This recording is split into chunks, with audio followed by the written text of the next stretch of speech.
The story begins as a school bell rings and students crowd a hallway, taunting a small creature one kid calls a turtle. A young girl named Mabel, a fearless animal lover, whispers that she'll free it.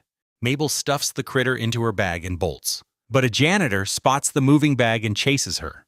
Teachers swarm the halls, demanding Mabel hand it over, yet Mabel dodges every adult with surprising speed. She refuses to abandon the animal.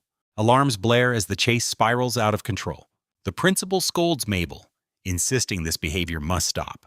At home, Mabel's mom, a stressed single parent, reminds her daughter she bit someone. Mom drops Mabel off at her grandmother's place for a few hours. Grandma, Mabel's warm-hearted elder, asks what they booked her for this time. Grandma sighs and leads Mabel into the woods. Grandma shares her own childhood secret about calming anger, being still and listening. Mabel watches frogs and birds fill a hidden forest glade. The peaceful glade soothes Mabel's frustration because nature makes anger feel small. Mabel asks if she can visit every day. Grandma promises this glade will always be their special place. Mabel and Grandma discover a frog together and laugh. Years later, a grown-up Mabel rushes toward a construction site, where workers prepare to demolish land with explosives. Mabel screams for them to stop as the countdown hits 1. She arrives panting, demanding everyone halt immediately. Mabel orders everyone to stop immediately, warning them the beaver dam holds dynamite. A man steps forward, claiming he'll handle it. Mayor Jerry, Beaverton's stubborn leader, greets Mabel. Mabel demands Jerry acknowledge the destruction he's causing. Jerry insists the freeway must be built. People need it. Mabel tries proving animals still live there. But the glade sits completely empty. Jerry's crew hauls Mabel off the dam. Jerry tells Mabel to gather petition signatures within 48 hours. Mabel goes door to door across Beaverton, but nobody cares enough to sign.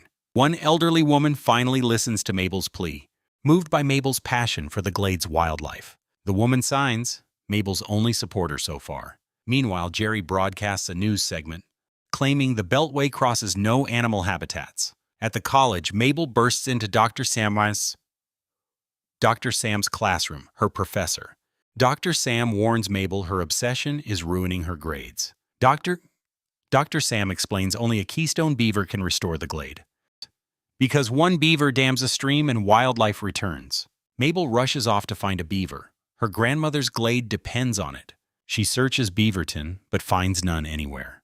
In a flashback, Mom urges young Mabel to move away, but Mabel refuses, staying behind for her ailing grandma. Grandma passes, leaving Mabel to protect the glade alone. Back in the present, Mabel sets a trap by the water. Something rustles nearby and Mabel gasps. It actually worked. Mabel's trap actually caught something, but the beaver bolts away. She chases it, begging the creature to come back. A dark van suddenly pulls up and snatches the beaver. Mabel screams at the kidnappers, sprinting after the vehicle. She demands they bring back her beaver. A dark van idles in a shadowy alley. Mabel creeps through a dim corridor. She sneaks inside and discovers the beaver in a cage. That's when Mabel spots Dr. Sam, her college mentor, running this lab. Connor, Dr. Sam's assistant, confirms all systems are running smoothly.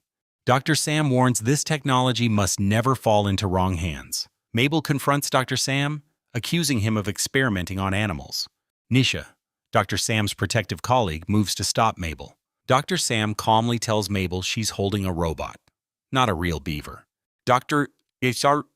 Sam explains they use hoppers, robotic animal bodies controlled by human minds. Mabel realizes the beaver isn't real, which means Dr. Sam's technology could save the glade. Mabel begs Dr. Sam to use a hopper to lure a real beaver back.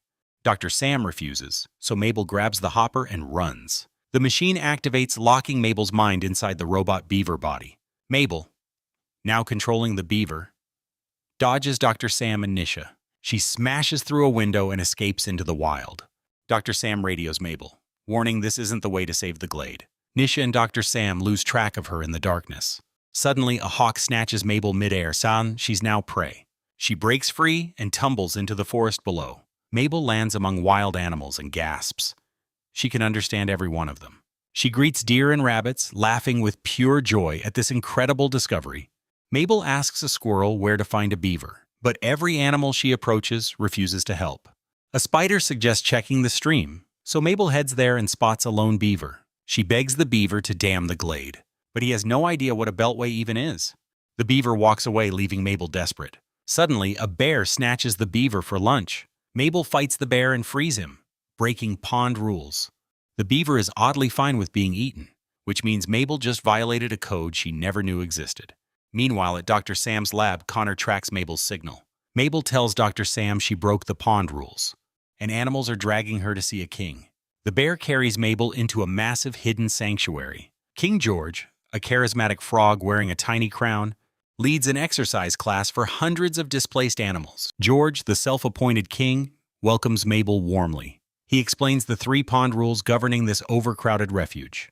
George, the king, insists humans belong in the pond too. Mabel argues humans don't care about animals, but George disagrees. George, the king, insists Mabel talk one-on-one, misreading her request as romantic interest. Mabel cuts him off, disgusted by his assumption. She points to the empty glade nearby, asking George to move a beaver there. George says nobody will return. It's too loud. The animals try describing the mysterious noise, each imitating it differently until chaos erupts. George leads Mabel to the glade to hear it herself. Mabel hears nothing. Only animals can detect the sound. She follows George deeper to find the source, discovering a fake metal tree emitting the noise. Connor, a nervous lab worker sent to retrieve Mabel, tries grabbing her, but she fights past him. Mabel climbs the fake tree and rips it apart, silencing the noise, which means the animals can finally return. The crowd chants Mabel's name as their hero. Back at the lab, Connor reports his failure to recover Mabel. In the glade, King George rallies the beavers to rebuild. The beavers work together, constructing a new dam. Grandma Tanaka, Mabel's grandmother, narrates from afar, noting nature heals when creatures feel part of something big. George invites Mabel back to the super lodge to celebrate, but Mabel hesitates. Her mission here is done. The animals beg her to stay just a bit longer. Mabel agrees to stay with the animals a bit longer. Meanwhile, Mayor Jerry promotes the Beaverton Beltway, promising faster travel and a big rally tomorrow. That's when Jerry's contractor calls. The fake tree is down, and animals returned. Furious, Jerry orders his crew back to work. Later at the pond, George teaches Mabel to swim, showing her to relax and let her back legs kick. George the king shares his painful past. His own father banished him for being unfit to rule. George insists he sees good in everyone, even humans. Mabel pushes back, calling the fake tree guy horrible. George asks Mabel to become Paw of the King, his royal advisor and heir to the throne. Mabel hesitates, insisting they just met. Before Mabel can reveal her true identity, an explosion rocks the glade. Loaf arrives panting. Jerry destroyed everything and planted more fake trees. Mabel, George's new advisor, rallies the animals to fight back. George summons the Great Animal Council for help.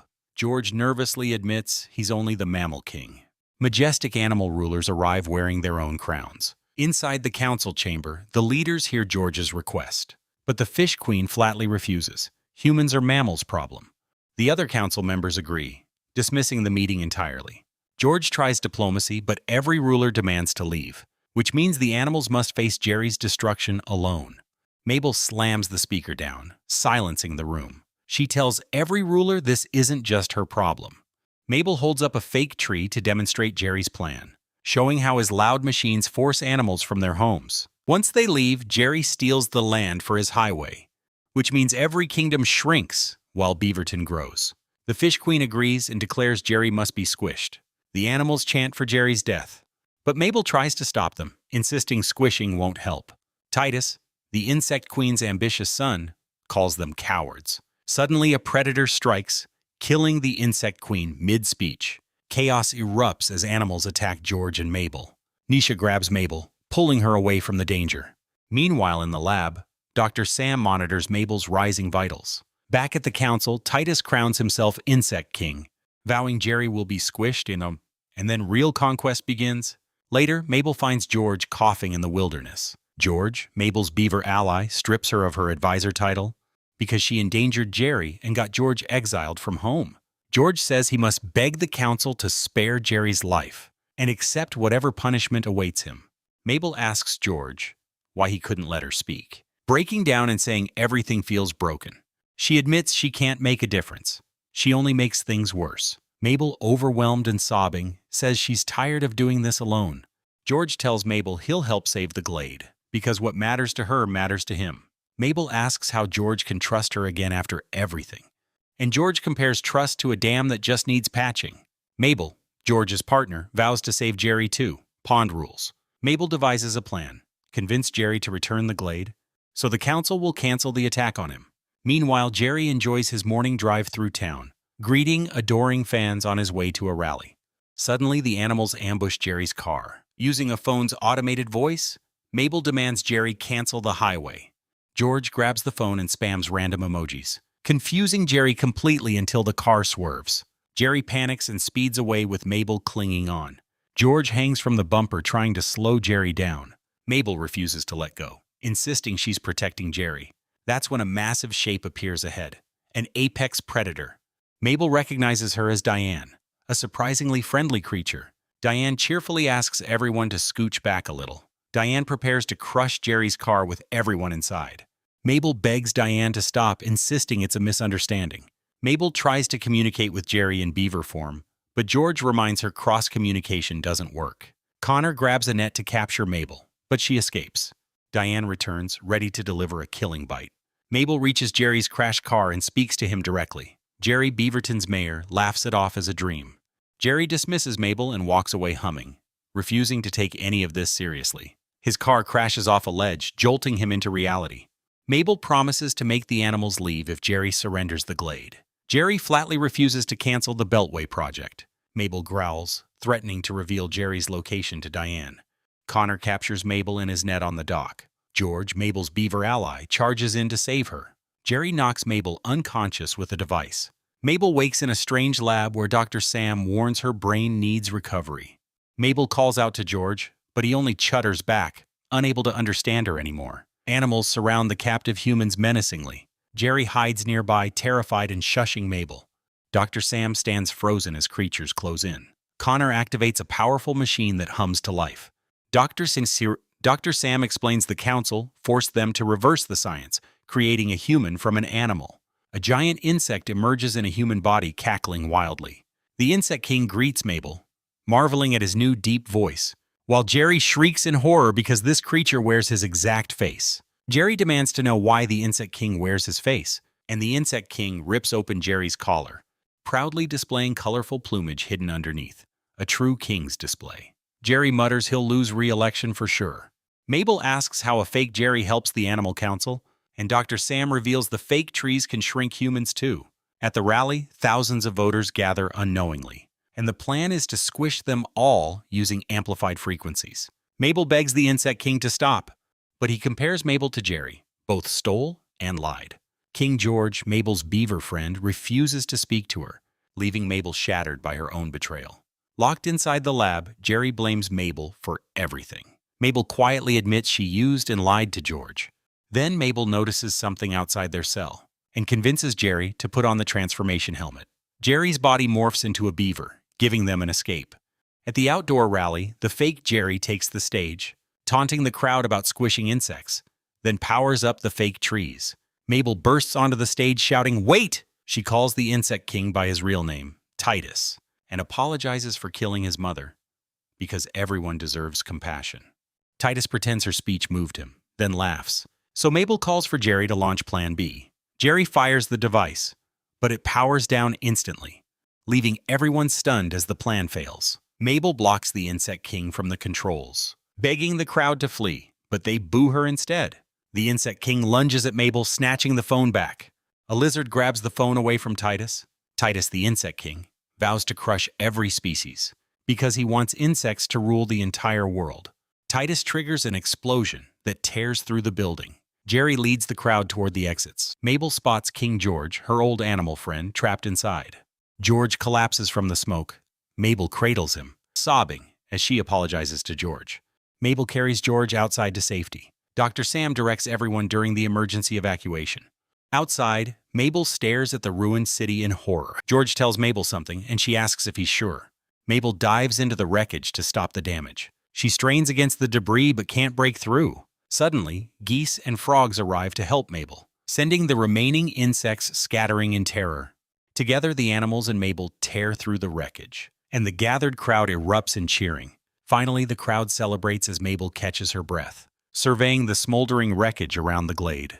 Mayor Jerry rallies the cleanup crews, ordering everyone to restore the area completely. Workers haul debris while Jerry and Mabel collaborate, figuring out a new route for the Beltway together. They bicker playfully while carrying supplies side by side. Elsewhere, Mabel spots Dr. Sam, her former professor, packing boxes. The dean shut down hopping permanently, his life's work gone.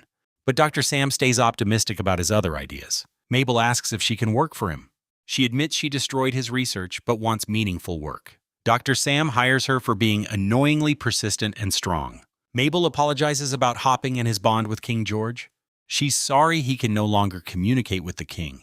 But at the glade, King George taps a device, sending Mabel a string of emojis: beaver, hearts, potato, proving their connection endures beyond any technology. Frogs rest peacefully on lily pads. A small frog peers through swamp reeds. Flowers bloom overlooking the city at sunset. Moonlight glows over a purple evening sky. Back at the glade, Loaf, Mabel's beaver companion, chuckles warmly, and the whole group laughs as Loaf mocks humans, joking about taxes, proving the glade is finally home again.